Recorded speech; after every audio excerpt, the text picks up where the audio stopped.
Hi rockers, I hope you're well wherever you are. I'm going to start a series of quickfire album reviews, nothing in any particular order, no rhyme or reason, it's just me and the camera, nothing fancy, it's just my feelings and thoughts on the album and if there was a film with the album as well. So first up, I've chosen this album. This is Elvis from 1981 and of course the film of the same name. Now this has been largely forgotten in the wake of the recent Elvis film, but I wanted to remind the Elvis fans on how good this album is and also how good the film was as well. It was made by David L. Wolper, who was responsible for the TV series Roots. Now those of us who are old enough to remember that TV series will realise how fantastic it really was. It was also there was a couple of guys called Andrew Salt and Malcolm Leo who were of fantastic pedigree, and make no mistake, there was a lot of talent to make this movie and it was absolutely first class. The filmmakers insisted that even if Elvis was alive, this would have represented his 34th movie. Of course there were 31 movies and 2 documentaries.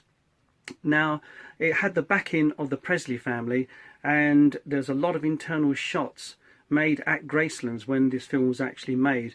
So it is classed as the Elvis's 34th film, and you know, you may or may not agree with that.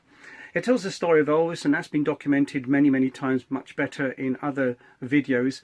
But I remember this film specifically because I went to Camden Town, to the Parkway Theatre in Camden Town in 1981 with some friends, and there was only about 20 or so people in the whole theatre. Now this was at a time when Elvis's records and anything to do with Elvis was at an all-time low. Now it's a great film because it's got some great acting in there, but also the inclusion of Johnny O'Hara, who represents Elvis in the latter stages of his career. He has a very striking image, a very good likeness to Elvis's image. Now the narration throughout the film was done by Raoul Donner, and Raoul Donner was a fantastic artist in his own right, and he had some hit records as well. And at the time he was the best sound-alike as Elvis, and in 1981 he narrated most of the film itself. There are contributions from the Memphis Mafia, there's contributions from Priscilla, Vernon Presley and a few other people as well. Now there's a ton of footage in this film which at the time was mostly unreleased or rarely seen, and as a young man I was fascinated to see the 50s and 60s clips of Elvis, and because you just didn't see things like that. But the album itself is all Elvis, and it contains some unreleased songs, alternate takes and some spliced versions of songs as well. It's absolutely fantastic, but at the time I have to admit I did not like this cover because I thought that RCA had slipped up once again, because many albums up until then had some really bad covers. Need I say more? And I wasn't impressed, but over the years I've grown to absolutely love the cover. It's different, it's simple, it's straight to the point, and it's young Elvis, and it was in a double album, and it was a gatefold sleeve.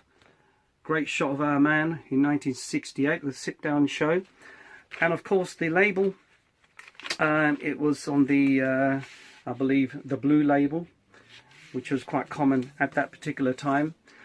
The songs are absolutely wonderful. They are Elvis at his very best, going through the years from the 50s to the 60s to the 70s. There is a press conference on here as well.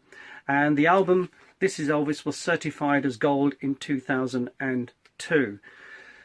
This is worth another look, folks. Go and dig your album out if you haven't got it. Go and purchase it somewhere, and give the film another look. It's worth seeing.